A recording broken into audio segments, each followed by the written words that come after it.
अस्सलाम वालेकुम, मैं हूं बैतुल्लाह सिद्दीकी। ट्यूशन सेंटर की छत गिरने से 14 मासूम बच्चों की हलाकत, लाहौर के इलाके काहना में आने वाली इस क़यामत की असल वजह क्या थी और बालाई मंजिल पर होने वाली वो कौन सी गैर कानूनी तामीर थी जो इन नन्ही जानों की कातिल बनी। मालिक मकान और दीगर मजदूर तो गिरफ्तार हो गए हैं, मगर खस्ता हाल रिहायशी इमारतों के बनाने, इनको रोकने और इस सब के ज़िम्मेदारों के ख़िलाफ़ क्या होगा, ये वो बुनियादी सवाल है जो सब पूछ रहे हैं। लाहौर के इलाके काहना में पेश आने वाले दिल खराश और कर्बनाक वाक़े ने पूरे मुल्क को सोगवार किया है। जो मासूम बच्चे इल्म की रोशनी लेने घर से निकले, किसे मालूम था कि वो शाम ढले मौत की अंधेरी वादियों में गुम हो जाएंगे। काहना की गलियों में आज क़यामत का मंजर है। माँ की ममता अपने जिगर गोशों का नाम ले लेकर दीवाना वार पुकार रही है और बाप लाशों से लिपट कर धाड़ें मार मार कर रो रहे हैं। ये सानहा मंगल की दोपहर काहना लाहौर की बस्ती ईदगाह में पेश आया है, जहां एक 3 मरला मकान में कायम ट्यूशन सेंटर में मासूम बच्चे अपने मुस्तकबिल के ख्वाब आँखों में सजाए पढ़ने पहुंचे थे। जिस वक्त नीचे तदरीसी अमल चल रहा था, ट्यूशन क्लास चल रही थी, इसी दौरान ऊपर छत पर तामीराती काम हो रहा था। मज़दूर छत पर कुछ मिट्टी डालने की कोशिश कर रहे थे, गार्डर जो है TR उससे भराई करने की कोशिश कर रहे थे, लेकिन ये गार्डर स्क्रैप से ख़रीदे गए थे, सेकंड हैंड थे और ये भारी वज़न बर्दाश्त नहीं कर सके और अचानक एक खौफनाक धमाके के साथ मासूम बच्चों पर यह छत आन गिरी। शाम 4:45 बजे जब रेस्क्यू टीमों को इत्तला मिली तो वहाँ सिर्फ मलबा और चीखो पुकार थी। वाक़या 3 बजे का है और जो इत्तला मिली है वो 4:45 बजे मिली है। मकामी लोगों की बड़ी तादाद और इमदादी टीमों ने गर्मी और शदीद मुश्किलात के बावजूद मलबा हटाकर 22 अफराद को निकाला। अफसोस कि 14 मासूम नन्ही जानें दम तोड़ गई थीं, जबकि खातून टीचर अनीला समेत 8 ज़ख्मियों को तशवीशनाक हालत में जनरल अस्पताल मुंतकिल किया गया है। पुलिस ने फौरी कार्रवाई की। मालिक मकान रेहान और 4 मज़दूरों को हिरासत में लेकर तफ्तीश शुरू कर दी गई है, जबकि वज़ीर आला पंजाब मरियम नवाज़ ने इस वाक़े का सख्त नोटिस लेते हुए रिपोर्ट भी तलब की। अलबत्ता जो खातून टीचर हैं वो ये बताती हैं कि ऊपरी मंजिल पर तामीराती काम नहीं हो रहा था, इस तरह का कोई मट्टी डालने का या इस तरह की कोई भी एक्टिविटी नहीं थी। जो कुछ हुआ है वो हादसाती है। लेकिन इस सब के बीच बहुत सारे सवालात हैं। इन सवालों का जवाब देने के लिए क्या वो इंस्पेक्टर, क्या वो ऑफिसर जो यहाँ पर तामीरात को कंट्रोल करने के लिए तैनात था वो ज़िम्मेदार है, या इस घर के रहने वाले ज़िम्मेदार हैं, वो माँ बाप ज़िम्मेदार हैं जिन्होंने बच्चों को पढ़ने के लिए भेज दिया। फिर ये एक रुख के कानूनी और गैर कानूनी ट्यूशन सेंटर है। ये कई हवालों से बहस जारी है, सबको डिस्कस करेंगे। मुझे हमारे नुमाइंदे लाहौर से ज्वाइन कर रहे हैं खुर्रम मलिक, और रेस्क्यू 1122 के फोकल पर्सन तर्जुमान जनाब फ़ारूक अहमद साहब भी ज्वाइन कर रहे हैं। आप दोनों का बहुत शुक्रिया। फ़ारूक साहब, बुनियादी तौर पर आप मुझे बता सकते हैं कि एग्जैक्टली कल का जो रेस्क्यू ऑपरेशन था उसके लिए रेस्क्यू 1122 के पास कॉल आई कब थी? क्योंकि बताया जा रहा है कि बहुत डिले हुआ जब एक्सीडेंट हुआ उससे और आपके पास कॉल आने तक। नहीं, ये इन्फॉर्मेशन जो आप दे रहे हैं ये फैक्ट बेस्ड नहीं है। बेसिकली रेस्क्यू 1122 को जो कॉल आई है वो तकरीबन 4:45 बजे के करीब आई है और रेस्क्यू 1122 पहले 7 मिनट में ऑन लोकेशन थी। और जो सबसे अहम बात यह है कि वो जो इंसिडेंट है वो कोई इतना बड़ा इंसिडेंट नहीं था, कैजुअलिटीज बहुत ज्यादा हो गई। मतलब वो तकरीबन 12x15 का एक कमरा था और उस कमरे के ऊपर TR गार्डर और इस तरह का मड और इस तरह की चीजें मौजूद थी। रेस्क्यू 1122 ने पहले घंटे में ही सारे के सारे लोगों को वहां से क्लियर कर दिया था। हाँ, ये बात बिल्कुल ठीक है कि जब हमने वहां पे बच्चों को रेस्क्यू किया, उनको हमने इवैक्यूएट किया, तो मोस्टली लोग जो थे वो पल्सलेस थे और हमने उनको CPR करते हुए वहां से जो है ना वो रेस्क्यू किया। लेकिन ये बात कहना कि रेस्क्यू जो है वो लेट पहुंचा या रेस्क्यू की जो भी आपने बात की है ये फैक्ट बेस नहीं है। हमारा जो आपके रिपोर्टर्स का ग्रुप है उसमें बोल न्यूज़ का रिपोर्टर भी शामिल है, तो सारी इन्फॉर्मेशन मैंने खुद शेयर की थी, तमाम वीडियोस पिक्चर्स मैंने खुद शेयर की थी।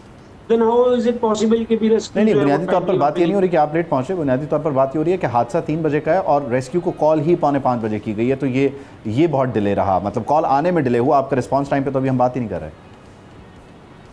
देखिए, ये मेरे पास कोई ऐसी फैक्ट बेस्ड इंफॉर्मेशन नहीं है कि वहां पे कोई कैमरा लगा हुआ हो और हमारे पास कोई एग्जैक्ट इंफॉर्मेशन आ गई हो। हमें मेरे पास जो कुछ लोगों के एविडेंस बेस्ड इंटरव्यू मौजूद है, उनका ये कहना था कि रेस्क्यू 1122 को जब कॉल की गई तो हमने इस इंसिडेंट के फौरी बाद ही की, कोई 1-2 लोगों ने। लेकिन इस मामले में मुझे कंफर्मेशन नहीं है क्योंकि मैं उसके मोहल्ले में नहीं रहता, तो इट में पॉसिबल कि आपकी बात इन सम एक्सटेंट ठीक हो। मूविंग फॉरवर्ड, मुझे बुनियादी तौर पर ये बताइएगा कि ये जो जाहिर है जाए हादसा था, यहाँ पे हैवी मशीनरी तो यूज़ नहीं करना पड़ी क्योंकि ये एक ही मंजिल थी, ऊपर छत थी, या आपको यहाँ पर मुश्किलात का सामना रहा तंग गलियों की वजह से, रास्तों की वजह से?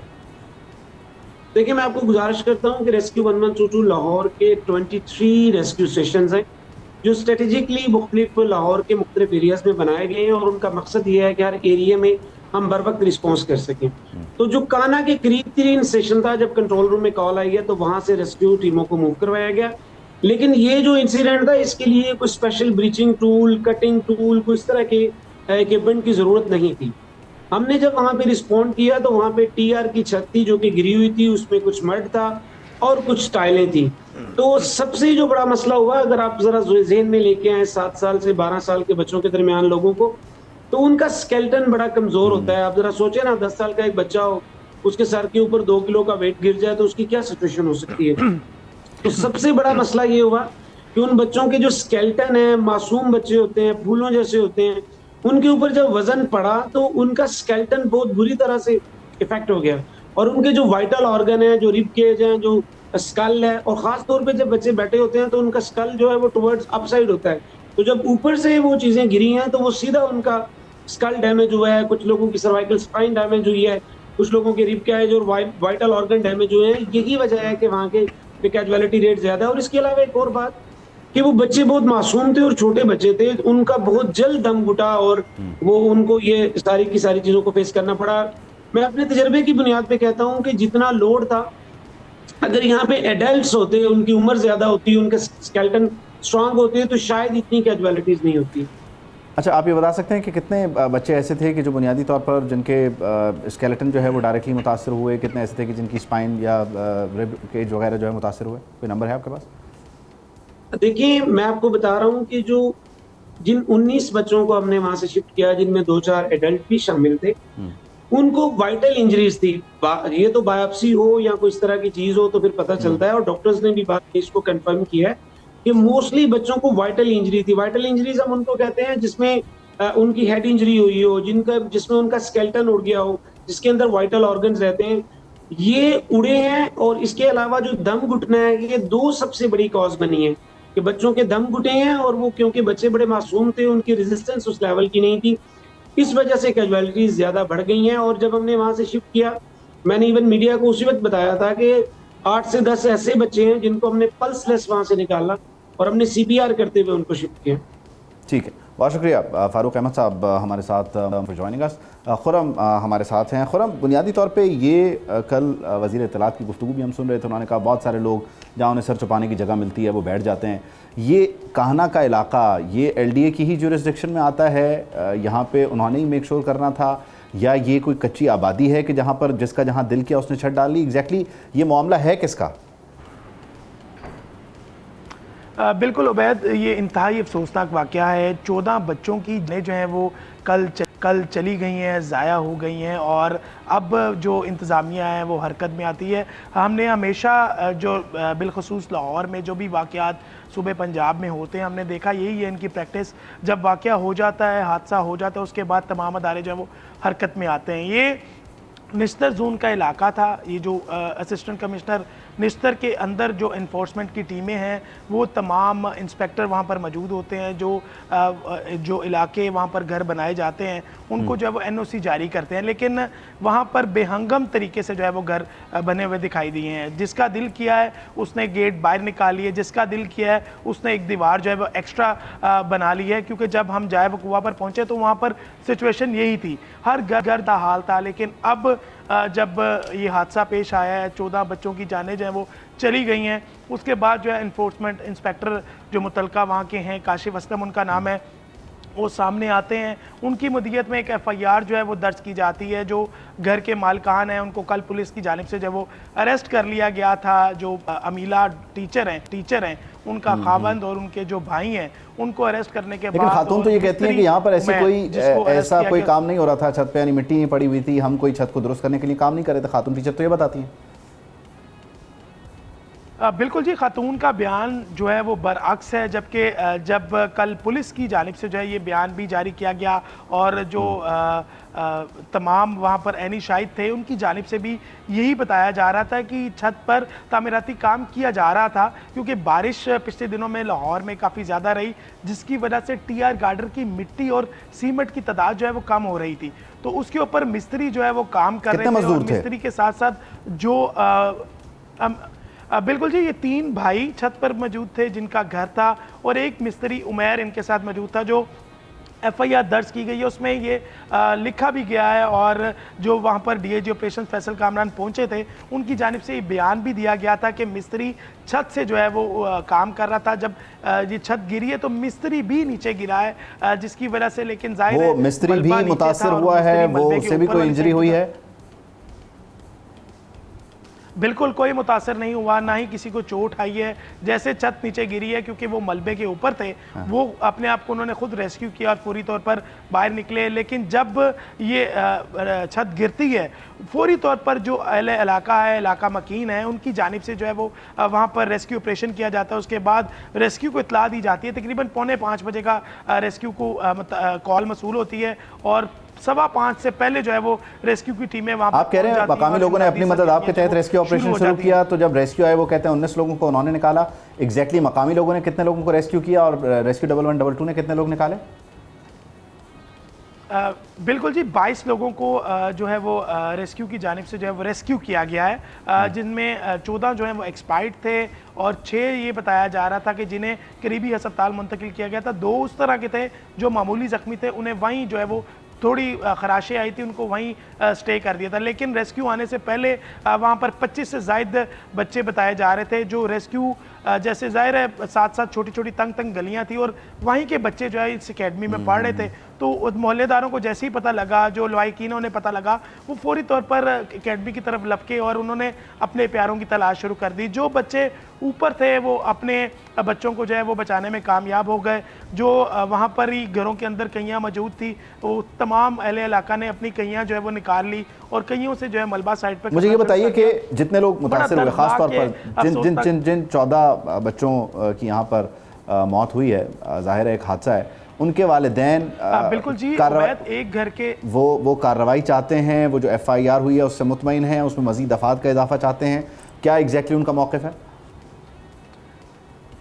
बिल्कुल जी, कल तक जब हमारी बात हुई थी बिल्कुल नडाल थे और आज उनकी जानिब से कई वालिदैन लवाहिकीन ये भी कह रहे थे कि ये ज़ाहिर हादसा है तो हम इस पर कार्रवाई नहीं चाहते हैं। जबकि जो पुलिस की जानिब से इन्फोर्समेंट इंस्पेक्टर जो है निश्तर जून का, उसकी मदीयत में एक मुकदमा दर्ज किया गया जिसमें हादसे की दफात के तहत 322 की दफात। ये जो इन्फोर्समेंट इंस्पेक्टर है काशिफ, जिसका आपने नाम लिया, ये आखिरी बार इस इलाके में देखे गए थे, कब देखे गए थे? अहले मोहल्ला क्या बताते हैं, ये काना के लोग क्या बताते हैं, ये नजर आए हैं कभी? अहले मोहल्ला की जानिब से तो बिल्कुल जी, अहले मोहल्ला की जानिब से तो ये भी नहीं पता था इनका इन्फोर्समेंट इंस्पेक्टर है कौन, वो कब आया है। लेकिन ये ज़रूर है जब नया घर बनता है वहाँ पर या नई तामीराती काम शुरू होते हैं तो काशिफ असलम इंस्पेक्टर वहाँ पर देखे जाते हैं। ये ऐनी शाहिद जो इलाका मकीन है उनकी जानिब से ये बताया जा रहा था कि काशिफ असलम तब नज़र आते हैं जब नया घर कोई तैयार होना शुरू होता है और उसके साथ ज़ाहिर आपको पता है कि एनओसी जो है वो एनओसी जारी होता है, दीगर ज़ाब्ते की कार्रवाई पूरी होती है, लेकिन ज़ाहिर है एनफोर्समेंट जो है वो सिर्फ और सिर्फ उस एनओसी का नाम नहीं है। बहुत शुक्रिया Khurram for joining us. NOC सिर्फ और सिर्फ इन्फोर्समेंट का नाम नहीं है, बाद में क्या कुछ हो रहा है, लोग किस तरह से अपने घरों में मज़ीद मंजिलों का इजाफा करते हैं, किस तरह से उन्हें जो है वो बढ़ा रहे होते हैं या गैर मयारी मटीरियल, ये सब इन्फोर्समेंट है, इसको री इन्फोर्स करना होता है। लेकिन अगर अफसर सिर्फ उसी वक्त आएगा कि जब उसने बुनियादी तौर पर एनओसी देना है और उसके बाद वो नज़र भी नहीं आएगा, तभी ऐसे वाक़यात और हादसात होते हैं। तो हमें आइंदा ऐसे हादसात और वाक़यात ना हो, उसका सद्देबाब करना होगा। प्रोग्राम में एक ब्रेक शामिल करते हैं, ब्रेक के बाद आपसे। Welcome back. ईरान तेल नहीं बेचेगा तो दुनिया में फिर कोई भी तेल नहीं बेच पाएगा। आबनाए होर्मुज़ पर ईरानी स्पीकर बाक़िर कालिबाफ की इस सख्त तरीन वार्निंग और अमेरिका के सामने रखे गए तीन सवालात ने दोहा से वाशिंगटन तक एक नई हलचल मचा दी। मशरिक़ वस्ता में बज़ाहिर अमन तो है, मगर जंग के बादल भी मंडला रहे हैं। मुज़ाकरात जारी हैं मगर संजीदगी नहीं, क्योंकि एक फ़रीक यानी ईरान सवाल उठा रहा है और अमेरिका जवाब नहीं दे रहा है। ईरान और अमेरिका में अदम एतमाद भी इंतहा का है। पहले दोहा मुज़ाकरात की तरदीद की गई, उसमें शिरकत से इनकार किया गया, लेकिन फिर बराह रास्त नहीं लेकिन सहूलतकारों के ज़रिए बातचीत का सिलसिला जारी है। इसको दोनों पार्टीज़ कन्फर्म कर रही हैं। अमरीकी नायब सदर जेडी वेंस ये दावा कर रहे हैं कि अमरीका और ईरान के दरमियान तकनीकी मुज़ाकरात जारी हैं, मगर साथ ही बम बरसाने की धमकियाँ भी जेडी वेंस दे रहे हैं। दूसरी जानिब अमरीका से 3 बुनियादी सवालात ईरानी स्पीकर बाक़िर कालिबाफ ने सरकारी मीडिया से इंटरव्यू में फिर दोहराए हैं। पहला सवाल ये कि MOU पर दस्तखत हो चुके हैं तो फिर लबनान में जंगबंदी क्यों नहीं हो रही। दूसरा सवाल ये कि आबना हुर्मुज़ पर ईरानी हुदूद है, टेरिटोरियल वाटर्स हैं, तो इस पर ईरानी कंट्रोल क्यों नहीं होगा। तीसरा सवाल ये कि हमारे मुंजमद असासे कब बहाल होंगे। बाक़िर कालिबाफ ने सख्त मौक़िफ़ इख्तियार करते हुए वाज़ेह किया है कि मुज़ाकरात उस वक्त तक आगे नहीं बढ़ेंगे जब तक इन बुनियादी मुतालबात पर अमल नहीं हो जाता जो कि MOU में एग्रीड अपॉन मामलात हैं, मुत्तफ़िक़ा दोनों पार्टीज़ ने इस पर साइन किए हैं। कालिबाफ के मुताबिक नाकाबंदी ख़त्म होने के बाद 10 से 12 दिनों में ईरान ने 40 मिलियन यानी 4 करोड़ बैरल से ज़्यादा तेल बरामद किया है, और यही नहीं, ये तेल ईरान ने 20% महंगा फ़रोख्त किया है। ये भी कहा गया है कि अगर अमेरिका ईरान को अपना तेल बेचने से महरूम करने का इरादा रखता है, पाबंदियां लगाता है, तो दुनिया में फिर किसी के पास भी तेल नहीं पहुंचेगा, यानी आबनाए हुर्मुज़ बंद होगी। बाक़िर कालिबाफ ने यह वाज़ेह किया है कि आबनाए हुर्मुज़ ईरान की ताकत है और इससे बग़ैर मुआवजे के गुजरने की इजाज़त सिर्फ 60 दिनों के लिए, उसके बाद हम तय करेंगे हमने करना क्या है। इस सब के बीच कतर में अमरीकी और ईरानी वफूद मौजूद हैं। बराह रास्त मुज़ाकरात तो नहीं हो रहे हैं, लेकिन सालिसों के ज़रिए, सहूलतकारों के ज़रिए बातचीत हो रही है। विटकॉफ और जैरेड कुशनर ने कतरी हुकाम से मुलाकात की है। ईरान का भी वहाँ पर वफ़द मौजूद है। उनका ये कहना है कि कतरी हुकाम से उनके मुज़ाकरात सिर्फ़ और सिर्फ मुंजमद असासों पर हो रहे हैं। इस दौरान इस सब के बीच जंग, बम, आबनाए हुर्मुज़ ये सब जारी है, लेकिन उधर इसराइल तेज़ी से गज़ा में नस्लकुशी कर रहा है। लबनान में भी मुआहदे और जंग बंदी के बावजूद लोग मर रहे हैं, और इस सब पर कतरी वज़ीर आज़म ने सवाल उठाया कि ये कैसी जंग बंदी है कि 3 दिन में लबनान में 100 लोग मार दिए गए। उधर इसराइली वज़ीर आज़म बेंजामिन नेतन्याहू फ़लस्तीन के 2 रियासती हल से मुसलसल इनकारी है। अमरीकी सदर को तनकीद का सामना है। इल्हान उमर और दीगर डेमोक्रेट्स ये मुतालबा कर रहे हैं कि अमरीकी अवाम का मज़ीद एक भी डॉलर इसराइल को अब नहीं जाना चाहिए। साबिक़ अमरीकी सदर बराक ओबामा ने भी ट्रंप की ईरान डील पर तनकीद की है। ओबामा ये कहते हैं कि एक मुआहदा जो मौजूद था JCPO वाला, उसे ख़त्म किया गया और फिर उसी तर्ज के एक मुआहदे के ज़रिए अब दोबारा मामलात सुलझाए जा रहे हैं, लेकिन अमरीका को इस सब के बीच अरबों डॉलर का नुकसान हुआ। हमने एक गैर ज़रूरी जंग भी लड़ी। अब अमरीका ईरान बातचीत भी कर रहे हैं, मुज़ाकरात हो रहे हैं, लेकिन इसमें कोई उम्मीद अफजा नतीजा निकल कर सामने नहीं आ रहा है। साथ ही साथ धमकियाँ भी हैं और इस सब के बीच इसराइल अपना काम जारी रखे हुए। मामला जा किस तरफ रहे, इसको इन डिटेल डिस्कस करेंगे। सरदार मसूद खान साहब हमें ज्वाइन कर रहे हैं। साबिक़ मुस्तकिल मंदूब हैं अक़वाम मुत्तहिदा में और जिनेवा में, और न्यूयॉर्क में पाकिस्तान के सफ़ीर रहे हैं। चीन और अमेरिका में पाकिस्तान के सफ़ीर हैं। साबिक़ सदर आज़ाद जम्मू कश्मीर है। बहुत शुक्रिया सरदार साहब। इस वक्त जो सारी सूरत हाल है अमेरिका और ईरान के दरमियान, बुनियादी तौर पर आप क्या समझते हैं कि ये एतमाद का फ़ुक़दान है कि जिसमें बज़ाहिर दोनों फ़रीक बातचीत करना भी चाहते हैं, लेकिन जो टेक्निकल टीम्स ने मामलात को 60 दिनों में आगे लेकर चलना था वो उस तरह से आगे लेकर चल नहीं पा रहे, बल्कि उन्हीं पॉइंट्स पर या उन्हीं निकात पर उलझे हुए हैं कि जहाँ तक MOU तक पहुँचने में इन्हें मुश्किलात का सामना रहा। आबनाए हुर्मुज़, मुंजमद असासे, तेल की तरसील वगैरह के मामला जैसे कर बाक़िर कालिबाफ का इंटरव्यू है। आप समझते हैं कि ये ट्रिकी हो गया है, मुश्किल हो गया है फर्दर, या ये एक छोटा सा एक मुश्किल है जिसको अबूर करते हुए ज़्यादा देर नहीं लगेगी दोनों फरीक़ैन को?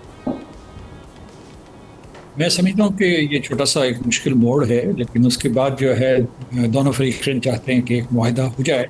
जो मुफाहमती यादाश्त के ज़रिए फिर जो है लेक लुसर्न में मुज़ाकरात हुए थे, उनमें अच्छा खासा फासला तय कर लिया है और उनके जो बड़े इख्तलाफात थे वो दूर कर दिए। मतलब सबसे बड़ा इख्तलाफ तो ये था कि दोनों ममालिक जो है यहाँ सिर्फ ट्रस्ट डेफिसिट नहीं था, इनके दरमियान दुश्मनी थी और ये हालत जंग में थे। तो इनमें ये समझौता हुआ है कि मुज़ाकरात करेंगे और जंगबंदी जो 60 दिन के लिए उसकी मदद मुकर्रर की। ये जो अमूर आ रहे हैं इनके ऊपर वैसे तो इन दोनों फरीक़ैन के मौक़िफ़ पे कुछ बातें तय हो चुकी थी। मसलन ईरान की अंडरस्टैंडिंग थी कि आबनाए हुर्मुज़ में उसकी हुक्मरानी या गवर्नेंस मानी जाएगी, लेकिन अमेरिका का ये मौक़िफ़ नहीं है। तो ये एक इख्तलाफ पैदा हो गया है, उसे दूर करने की कोशिश की जा रही है। मेरा जहाँ तक ख्याल है, मेरा अपना ये ख्याल है कि अगर जो है इस पूरी सूरत हाल को जूं को तू रखा जाए, यानी मतलब आप ना हरमूज जो है ना उसमें टोल लिया जाए, ना कोई सर्विस फी ली जाए, और ना फिर जो है कोई ये बांटे इसे ओमान और ईरान में कि जनाब हुक्मरानी को तकसीम करते हैं या कोई जो सर्विस फीस लेंगे, तो इससे अमेरिका की एतमाद साजी हो जाएगी। दूसरी तरफ अमेरिका जो है, अगरचे उसने ये वादा किया हुआ था तो वो मुतबादल रास्ते बनाने की कोशिश कर रहा था। अभी अभी तक जो है ईरान ने जो तरीका वज़ा किया हुआ था उसके मुताबिक जो पाथवे था वो ईरान की सरहद के साथ, आपने हरमुज़ की बात कर रहा हूँ, वो ईरान की सरहद के साथ गुजरता था। अमेरिका ने ये किया कि एक मुतबादल रास्ता जो ओमान की सरहद के पास से गुजरता था उसे तराशने की कोशिश की है, जिसकी वजह से ये रद्द अमल हुआ है। और सालसों को कोशिश करनी चाहिए, सख्त जो है कतर कोशिश कर रहा है, पाकिस्तान जो इसने मुसलसल कोशिश की है कि ये इख्तलाफ भी दूर हो जाए, ताकि इसका साया जो बाकी मुश्किल मुज़ाकरात होने, जौहरी मुज़ाकरात और जो माशी पाबंदियों से मुताल्लिक़ हैं या ईरान के मुंजमद असासे हैं, उनके बारे में जो उन्होंने मुज़ाकरात करते हैं उस पर ये साया ना मंडलाता रहे। ठीक है, इसमें एक चीज़ और है, हम इस जंग में मुसलसल ये बात करते रहे इस लड़ाई को लेके कि ये ऑप्टिक्स की भी गेम है और दोनों फरीक जब ये मुआहिदा करेंगे तो वो वापस जाकर अपने अपने आवाम को ये बताना चाहेंगे कि उन्होंने अचीव क्या किया। इसका कहीं एक रुख, एक पहलू ये तो नहीं कि ईरान जो कि बहुत हद तक मामलात को खुश असलूबी से सफारतकारी के ज़रिए लेकर चल रहा था, वो बुनियादी तौर पर आइंदा कुछ दिनों में होने वाली जो खामनाई की नमाज जनाजा है और उस सिलसिले में दीगर जो उनके वहाँ पर प्रोग्राम हैं, उस तनाजुर में वो दोबारा एक ऐसे ऑप्टिक्स क्रिएट कर रहा है कि जहाँ वही जोश, वही वलवला, वही गर्म जोशी जो जंग के दिनों की थी उसको ज़रा रिक्रिएट कर सके। इसको इस तनाजुर में भी देखा जाए या आप समझते हैं कि ये बुनियादी तौर पर गैर ज़रूरी है? नहीं, दोनों तरफ ही मसला चल रहा है। सदर ट्रंप ने एक बहुत ही तारीखी मकाम की यादाश्त की और उससे जो पूरे पूरा मशरक़ वस्ती का नक्शा बदल सकता है, लेकिन उससे इसराइल भी खुश नहीं है और वहाँ अमेरिका के अंदर इसराइल नवाज लॉबी मौजूद है, वो भी खुश नहीं है। ख़ुद जो रिपब्लिकन्स हैं जिनको आप क्रिश्चियन ज़ायनिस्ट कहते हैं, वो भी इस पूरे के पूरे मामले में या जो भी ये यादाश्त सामने आई है इससे खुश नहीं है, तो इसलिए वहाँ भी रद्द अमल हो रहा है। यहाँ ये है कि यानी ईरान की जो क़यादत है जिसने ये मुक़ावमती यादाश्त के दस्तखत किए हैं, बाकर कालिमाफ या उसके अलावा जो दूसरे थे बासर आखशी, वो अपनी क़यादत पर तासुर नहीं देना चाहते कि कोई ने हद से बढ़कर अमेरिका को रियायत दे दी। अगर मुझसे पूछे तो मैं कहूँगा कि अमेरिका ने ईरान को, अगर ये सारे का सारा मामला पाया तकमील को पहुँच जाता है, तो अमेरिका ने ईरान को बहुत सी रियायतें दी हैं और बल्कि उसे उसका यहाँ पूरे के पूरे खलीजी रियासतों में, मशरक़ वस्ती में उसके स्टेटस को बहाल करने की कोशिश की है और उनको खलीजी रियासतों से जोड़ने का एक फार्मूला पेश किया है। लेकिन फिर भी ये जो वहाँ के नेगोशिएटर्स हैं ईरान के, वो जवाबदेह हैं अपनी नज़रियाती क़यादत के साथ में।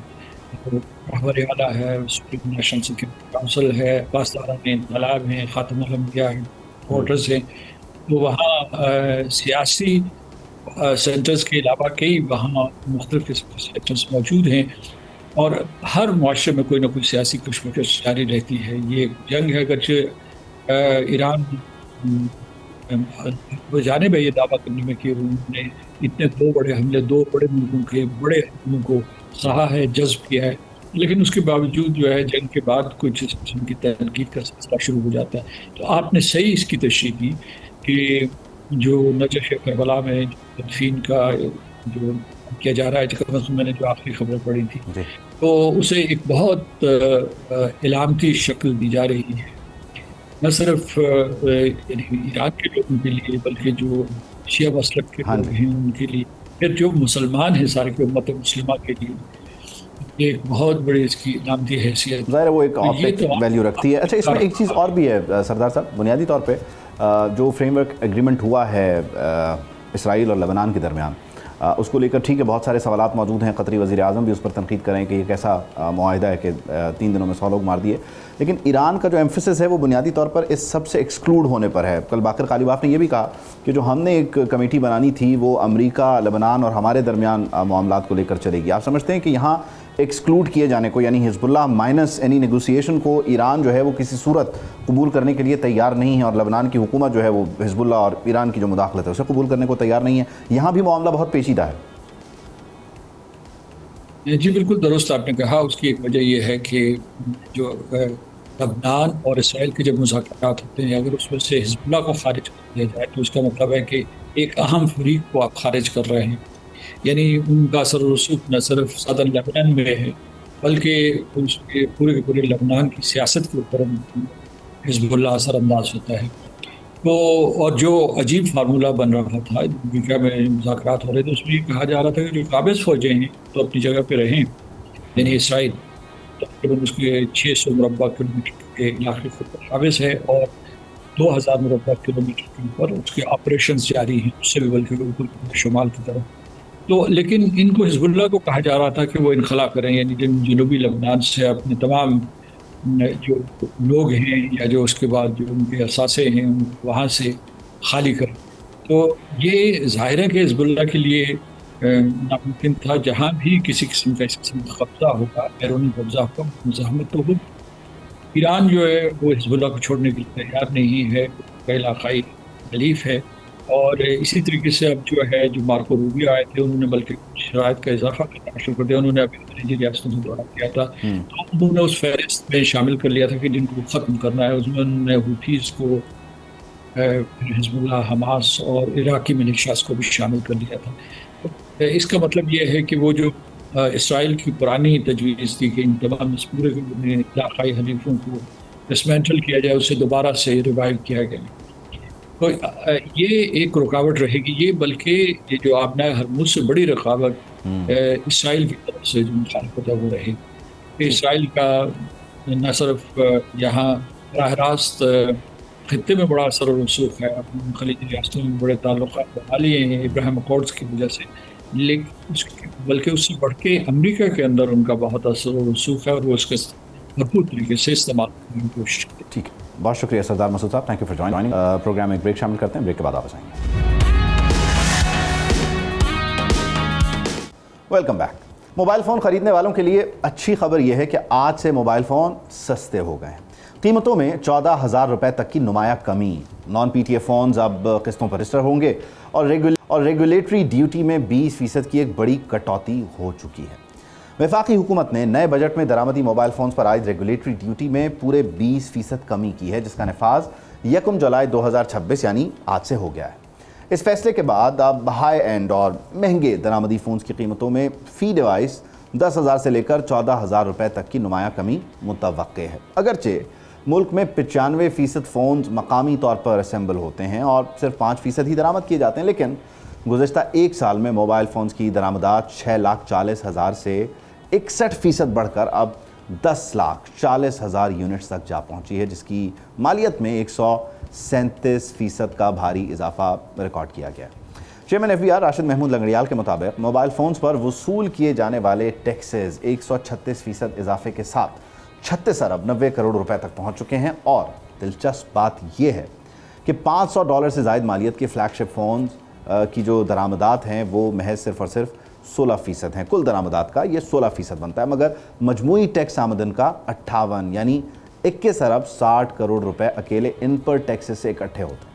पार्लिमानी फाइनेंस कमेटी ने तो मार्च में मोबाइल को अय्याशी के बजाय, लग्जरी के बजाय बुनियादी ज़रूरत, नेसेसिटी करार दिया था, क्योंकि पहले मोबाइल पर मजमूई टैक्स बोझ 63% तक पहुँच जाता था, जहाँ 2 लाख का एक फ़ोन 1,06,000 रुपये टैक्स दे रहा होता था। अब अगरचे $500 से महंगे फ़ोन्स पर 25% लग्जरी GST बरकरार रहेगी, उन्हें सिर्फ रेगुलेटरी ड्यूटी में 20% की कमी का फ़ायदा हासिल होगा, लेकिन ये इटसेल्फ बहुत बड़ा फ़ायदा है।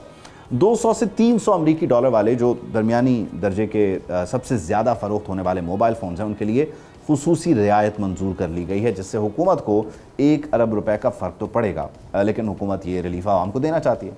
दूसरा अहम नुक्ता, नॉन पीटीए फ़ोन्स पर टैक्सेस की अदायगी जो यकमुश्त होती थी वो अब किस्तों में करने की मंजूरी हो चुकी है। आज से आप अपना नॉन पीटीए फ़ोन माहवार किस्तों में अदा करते हुए उसे पीटीए अप्रूव करवा सकते हैं। फ्रॉम द वेरी फर्स्ट किस्त आपका फ़ोन पीटीए अप्रूव होगा, लेकिन आप उसकी पेमेंट 12 महीनों में कर रहे होंगे। और इस सिलसिले में अली कासिम गिलानी जो हैं वो मुसलसल कोशिशें करते रहे हैं और उन्होंने आवाज़ उठाई है। वहीं साथ ही साथ दीगर पार्लियामेंटेरियंस ने भी कहा कि हम जब 5G की तरफ जा रहे हैं, तेज़ी से आगे बढ़ रहे हैं, तो इस सारी सूरत हाल में हमें फ़ोन को बुनियादी ज़रूर करना चाहिए, ना कि लग्जरी। लेकिन कितनी कीमत कम होगी? आप जब अपना पुराना मोबाइल फ़ोन बेचने जाएंगे तो उसकी कीमत भी कम होगी, नया लेने जाएंगे तो वहाँ कितना फ़र्क पड़ेगा, इस सब को हम इन डिटेल डिस्कस करने जा रहे हैं। शेख तैयब साहब मुझे ज्वाइन कर रहे हैं, जनरल सेक्रेटरी हैं मोबाइल फ़ोन एसोसिएशन के।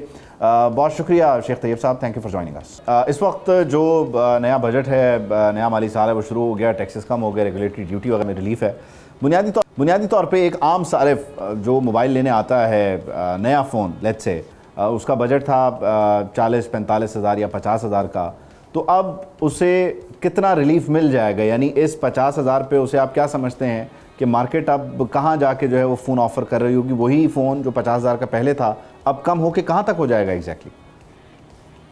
शुक्रिया उबैद भाई। मुझे 1 मिनट दीजिएगा, मैं आपको तफसील से बताता हूँ कि जो बजट आया है हमारे लिए, जो मोबाइल फ़ोन के ट्रेड से वाबस्ता लोग हैं और जो गरीब लोग इसको इस्तेमाल करना चाहते हैं, जो इकोनॉमिकल फ़ोन्स हैं, उन पे कोई ऊंट के मुंह में ज़ीरे के बराबर फ़र्क पड़ेगा, अगर पड़ा भी तो।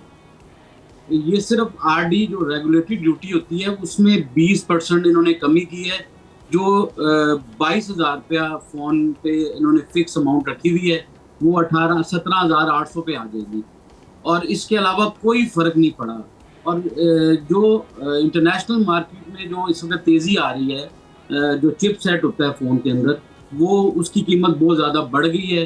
जो प्रीमियम फ़ोन है उसके ऊपर तकरीबन $50 से $70 उसमें इजाफा इस वक्त देखा जा रहा है इंटरनेशनल मार्केट में।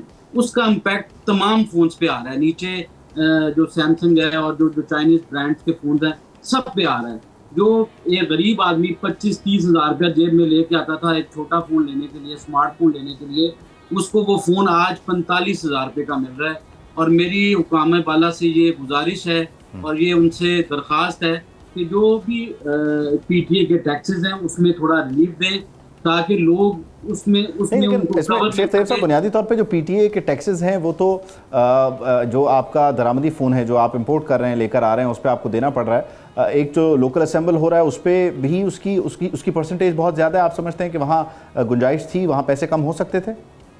उबैद भाई, इस तरह है ना कि हमारे मुल्क में भी जो भी असेंबलिंग हो रही है, जो भी लोकल हमारे इधर असेंबल्ड हो रहे हैं, पार्ट्स तो बाहर से ही आ रहे हैं ना सारे। जो पार्ट्स हैं उसमें जो चिप सेट, जो मेन आईसी है, उसकी जो मेन चिप सेट है, वो उसकी इंटरनेशनल मार्केट में कीमत बहुत बढ़ गई है, और जिसकी वजह से उसका इम्पैक्ट आया। जो 22-24 हज़ार रुपये का फ़ोन था वो 40 हज़ार रुपये का भी मिल रहा है हमें। उस वक्त वो लोग परेशान हैं। इस वक्त फ़ोन महंगे हो गए हैं। ये जो आरडी इन्होंने कम की है, 20% कम की है रेगुलेटरी ड्यूटी, उसका हमें कोई खातिर ख्वाह इसमें हमें फ़ायदा नहीं हो रहा। लेकिन जो जीएसटी कम किया है 22% से 18% पे लाए हैं, वहाँ से भी कोई गुंजाइश निकलती? नहीं, कोई गुंजाइश नहीं है। ये कुछ भी नहीं, इसमें कोई इम्पैक्ट नहीं आ रहा। मैंने इसके ऊपर काफ़ी डिटेल में मैंने इस पर रिसर्च की, फिर मैंने सारा देखा। हमारे जो लोकल मोबाइल्स भी आ रहे हैं उस पर कोई इम्पैक्ट नहीं पड़ा इसका। इस वक्त मुझे ये बताइएगा कि कम से कम पैसों में स्मार्टफोन जो है, कम से कम पैसों में, यानी सबसे कम पैसों में कौन सा स्मार्टफोन आ रहा है? मतलब यानी कितने पैसों में स्मार्टफोन आ जाएगा एग्जैक्टली मैं पूछना चाह रहा हूँ। ब्रांड और दीगर चीज़ें नहीं, लेकिन मैं पूछना चाह रहा हूँ कि कितने पैसे में लाऊँ तो मैं एक मुनासिब सा स्मार्टफोन अपने यूज़ के लिए लेके जा सकता हूँ? सर, इस तरह है कि जो मिनिमम इस वक्त 5G फ़ोन तो हम छोड़ ही दें, 4G फ़ोन जो आ रहे हैं उसमें 4 GB रैम और 64 GB रोम के साथ जो फ़ोन आ रहा था ना, वो आ रहा था 24,000 का। ठीक है। वो 24,000 का जब चिपसेट महंगा हुआ, वो फ़ोन चला गया 37,000 के ऊपर। ये हुआ है। जो अच्छा फ़ोन है इस वक्त, जो बिल्कुल मिनिमम प्राइस पे स्मार्टफोन है, जो एक आम आदमी इस्तेमाल कर सकता है, जिसको कोई प्रॉब्लम नहीं होगी, वो 34,000 से ऊपर चला गया। और ये कितने अरसे में 24,000 से अचानक 37,000 पे चला गया है? और ये पिछले 20-25 दिनों में हुआ है भाई। अच्छा, और इसमें बुनियादी तौर पे मैं जो समझ सका हूँ वो हुकूमत की तरफ से ड्यूटी की वजह से नहीं, बल्कि जो मैन्युफैक्चरर है उसकी जो चिप की कॉस्ट बढ़ी है, वहाँ से ये इजाफा हो रहा है, ऐसे ही है? एग्जैक्टली उसकी कॉस्ट उसकी वजह से पड़ी है। जो हुकूमत पाकिस्तान ने बजट में रिलीफ देने की कोशिश की है, उसका कोई फर्क, कोई असर नहीं पड़ेगा आम आदमी की जिंदगी के अच्छा, ऊपर। दूसरा वो कम होंगे, मगर चिपसेट महंगा हुआ जिसकी वजह से फोन महंगे हो। नो, मैन्युफैक्चरर के लिए ज़ाहिर है कॉस्ट बढ़ गया। मुझे ये बताइएगा कि अभी जब रेट बढ़ता है नए फ़ोन का, तो पुराना जो इस्तेमाल शुदा फ़ोन लेकर आने वाला बंदा है, उसके पास कोई भी मॉडल हो सकता है, उसके पास iOS भी होगा, उसके पास एंड्रॉयड भी होगा, यानी उसके भी रेट बढ़ते हैं या उसके लिए मामलात मुख्तलिफ होते हैं, यानी यूज के लिए मार्केट? उसके लिए हमारे जो ताजिर भाई हैं ना, उसके लिए मामलात मुख्तलिफ होते हैं। हम कोशिश करते हैं कि पुराने रेट के हिसाब से फ़ोन लेते हैं, मगर जो टाइम गुजरता है फ़ोन महंगे होते जाते हैं और उसकी प्राइस रुक जाती है एक जगह पे जाके, फिर उनका फ़ोन भी महंगा बिकता है। बिल्कुल आप सही कह रहे हैं, जो हमसे 20,000 रुपये का फ़ोन लेके गया होगा, अब वो 32,000 रुपये का हो गया है। तो जब हम परचेज करेंगे तो हम 32,000 के हिसाब से उस थोड़े अरसे में उसे परचेज करना शुरू कर देंगे। मगर राइट नाउ हम अभी उसको देख रहे हैं कि प्राइस कहाँ जाके रुकती है, कोई कंपनीज भी रिलीफ देती है या नहीं, वो उसको वापस लेते, क्योंकि सेल पे असर पड़ जाता है ना, हमारे बिजनेस पे इफेक्ट पड़ जाता है, लोग फिर कम फ़ोन लेना शुरू करते हैं। ठीक है, इसमें एक और बहुत ज़रूरी मामला वो PTA का रहा है, और ख़ासतौर पर आईफोन यूज़र्स को ये चैलेंज रहा है कि बुनियादी तौर पे वो नॉन PTA है, और फिर उसमें कई एक तरह की जुगाड़, दो तरह की जुगाड़ जो है वो लोग लगाकर उसको इस्तेमाल कर रहे होते थे। अब जब PTA की जो मुकम्मल पेमेंट है वो 12 महीने की किस्त पे चली जाएगी, तो आप समझते हैं कि इस फ़ोन की तरफ, इसके नए पुराने मॉडल्स की तरफ लोगों का रुझान बढ़ जाएगा और ये मार्केट थोड़ी सी नीचे आएगी आईफोन? बहुत अच्छा सवाल किया आपने, और ये गवर्नमेंट ने बहुत अच्छा स्टेप लिया है। मैं उसको अप्रिशिएट करूंगा कि उन्होंने जो भी बाहर से हमारे फॉरेन ओवरसीज पाकिस्तानीज आते हैं या कोई भी बाहर से फ़ोन लेके आता है, उसके ऊपर टैक्स का जो उन्होंने अभी उसका सही तरह अनाउंस नहीं किया, मगर ये कहा है कि 1 साल के अंदर अंदर वो आप उसको इंस्टॉलमेंट पे कर सकते हैं कस्टम ड्यूटी को। ये बहुत अच्छा इनिशिएटिव है जिसकी हम पूरी तरह सपोर्ट करते हैं और उसको हम अप्रिशिएट करते हैं। इससे बुनियादी तौर पे आप समझते हैं कि इस पर्टिकुलर डिवाइस के लिए पैसे भी कम हो जाएंगे? क्योंकि ज़ाहिर है, अगर लेट्स से अभी हम हाई एंड मोबाइल की बात करें तो जो 5 लाख प्लस का आ रहा है, 5 लाख से ज़्यादा कीमत का पड़ रहा है, लेटेस्ट मॉडल होगा, या 5.5-6 लाख पर भी जा रहा है, तो वो जब PTA जब आप उसमें से एक्सक्लूड करते हैं और बंदा खुद उसको कर रहा है, तो वो भी 4 लाख पे आ जाएगा, 4.5 लाख पे आ जाएगा, क्योंकि PTA तो उसने नहीं उबैद भाई, इस तरह नहीं होगा, क्योंकि जो PTA टैक्स होगा ना, वो तो पाकिस्तान में जो फ़ोन आ रहा है वो 3 लाख से ऊपर का फ़ोन आ रहा है जो नॉन PTA आ रहा है, और उसके ऊपर कस्टम ड्यूटी जो है ना वो 194,000 पासपोर्ट पे है, और 237,000 जो है ना वो NIC के ऊपर है। वो जो पाकिस्तान में लीगली इंपोर्ट होके पाकिस्तान में जो फ़ोन बिक रहे हैं, आईफोन बिक रहे हैं, वो 5,15,000 के करीब हैं। उनकी भी प्राइसेस जम करने वाली है, क्योंकि उनकी जो चिपसेट महंगा हुआ है उसका इम्पैक्ट पड़ेगा उसके ऊपर। तो मैं ये हुकाम बाला से यही गुजारिश करता हूँ कि ये PTA टैक्स को कम किया जाए, ताकि लोग शॉर्टकट या जुगाड़ की तरफ ना जाएं। वो लोग क्या करते हैं, नॉन PTA फोन रख के चैनल से फोन को यूज कर रहे हों, और जाहिर है इसमें रेगुलेटरी अथॉरिटी के लिए भी इसमें फ़ायदा है कि अगर लीगल चैनल से फ़ोन आके इस्तेमाल होगा और ना कि उसको किसी जुगाड़ पे चलाया जा रहा हो, तो ट्रेक बड़ा आसान रहेगा। बहुत शुक्रिया शेख तैयब अमीन साहब। यही बात बुनियादी तौर पर अरकान पार्लियामेंट ने भी की है कि ये पहला सही दुरुस्त कदम है PTA को किस्तों में लेके जाना, PTA टैक्स को, लेकिन ये बुनियादी तौर पर कम भी होना चाहिए, क्योंकि यहाँ से भी अफोर्डेबिलिटी का मामला चलता है। लेकिन अगेन ये हाई एंड फ़ोन्स हैं। दूसरी तरफ जो 20-25-30 हज़ार रुपये वाले फ़ोन्स हैं, वो आपने सुना कि मैन्युफैक्चरिंग की कॉस्ट बढ़ चुकी है, तो हुकूमत के इस रिलीफ के बावजूद भी वो बुनियादी तौर पर आपको थोड़े से इस वक्त महंगे नज़र आ रहे होंगे। लेकिन हुकूमत अपने हिस्से का जितना काम कर सकती थी शायद उसने किया है, लेकिन मज़ीद गुंजाइश भी बाकी रहेगी। इसको आइंदा आने वाले दिनों में मज़ीद भी डिस्कस करेंगे, लेकिन प्रोग्राम से अभी मुझे इजाज़त दीजिए। आपसे मुलाकात होगी इंशाल्लाह कल। अल्लाह हाफ़िज़।